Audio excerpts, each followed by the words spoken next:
ꯑꯩꯈꯣꯏꯒ ꯏꯂꯦꯛꯁꯟꯁꯤꯒ ꯃꯔꯤ ꯂꯩꯅꯅ ꯑꯩꯈꯣꯏꯅ ꯐ꯭ꯔꯤ ꯑꯦꯟ ꯐꯤꯌꯔ ꯏꯂꯦꯛꯁꯟ ꯑꯣꯏꯍꯟꯅꯤꯡꯉꯤ ꯑꯗꯨꯕꯨ ꯑꯩꯈꯣꯏꯒꯤ ꯑꯀꯤꯕꯗꯤ ꯀꯔꯤꯅꯣ ꯍꯥꯏꯔꯒ ꯈꯨꯠꯂꯥꯏ ꯄꯥꯏꯕꯁꯤꯡꯁꯤꯅ ꯅꯣꯡꯃꯩ ꯀꯥꯞꯁꯤꯜꯂꯝꯃꯦ ꯕꯣꯝ ꯊꯅꯝꯃꯦ ꯑꯗꯨ ꯊꯨꯒꯥꯏꯔꯦ ꯕ꯭ꯂꯦꯛ ꯐꯥꯌꯔ ꯇꯧꯔꯦꯅ ꯇꯥꯕꯁꯦ ꯚꯦꯔꯤ ꯑꯟꯐꯣꯔꯆꯨꯅꯦꯠ ꯌꯥꯝ ꯅꯨꯡꯉꯥꯏꯇꯦ ꯑꯗꯨꯅ ꯃꯁꯤꯒꯤ ꯈꯨꯠꯂꯥꯏꯁꯦ ꯁꯤꯖꯤꯟꯅꯔꯛꯑꯒꯗꯤ ꯐꯤꯌꯔ ꯄ꯭ꯔꯥꯛꯇꯤꯁ ꯑꯣꯏꯔꯔꯣꯏ ꯑꯟꯐꯤꯌꯔ ꯄ꯭ꯔꯥꯛꯇꯤꯁꯁꯦ ꯂꯩꯔꯛꯄ ꯃꯇꯝꯗ election commission of India Manipur ꯕ꯭ꯔꯥꯟꯁꯅꯁꯨ ꯑꯀꯟꯕ ꯃꯤꯠꯌꯦꯡ ꯆꯪꯍꯟꯅꯤꯡꯉꯤ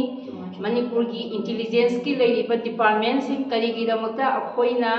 ꯁꯦꯅꯤꯌꯔ ꯁꯤꯇꯤꯖꯦꯟ ꯑꯣꯏꯔꯕ प्रजा ꯑꯩꯈꯣꯏꯅ ꯐꯥꯎꯕꯗ ꯁꯣꯔꯁ ꯃꯌꯥꯝ ꯑꯃ ꯐꯪꯂꯕꯗ ꯃꯈꯣꯏꯅ ꯀꯔꯤꯒꯤ ꯇꯨꯃꯤꯟꯅ ꯂꯩꯔꯤꯕ ꯑꯗꯨ ꯑꯣꯏꯔꯒꯗꯤ ꯃꯈꯣꯏꯅ ꯂꯤꯒꯦꯜ ꯑꯦꯛꯁꯟ ꯂꯧꯗꯅ ꯌꯥꯝꯅ ꯃꯤꯆꯪ ꯃꯤꯈꯥꯏ ナꯏꯗꯅ मखोइने एक्शन लौखटपदुनी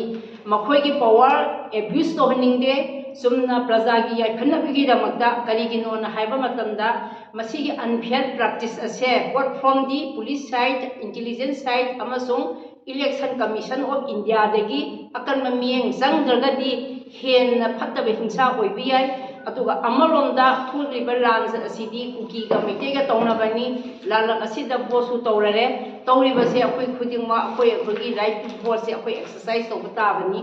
अदुना अखोइगी राइट टू वोट सिदा कंटेस्ट तौरइबा कैंडिडेट सिंगसिदगी इसा इसागी अपामबदो खनबगी राइट लई मदु खनजरगा कनागुमना सेन लैगे हाइबो वाखनजो खनबिगनु मदु अपिकपा वाखनलोनी मदुगी वाखनलोनदुमना अइसे मांगनबगी मसा अदुम ओइरबनी हाइबसे खनथबिबा फै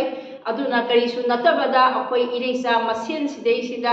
अमना अमगी हिंसा सिजिनरेरगा आइना ngamba sakpa pose अखोइ अकोनबदा कैदौनी अखोइ इरेसा खुदिंगमा पुलपना लुमिनगनी अदुगी मथक्ता अखोइना यामना फ्री एंड फेयर ओइरगा याम पीसफुल वोट अमा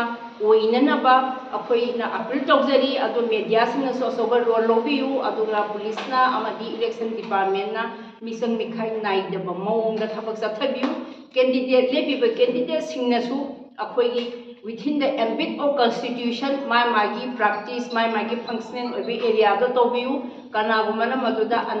ethical ओइबा practice तौरागदी मदो आइनगी ओइबा सनपथाबदा अदो अथॉरिटी सिंगना मिसंग मिखाइ नाइदने एक्शन लौखटबिगनी हाइबसे अखोइगी तरफदगी थमजरी।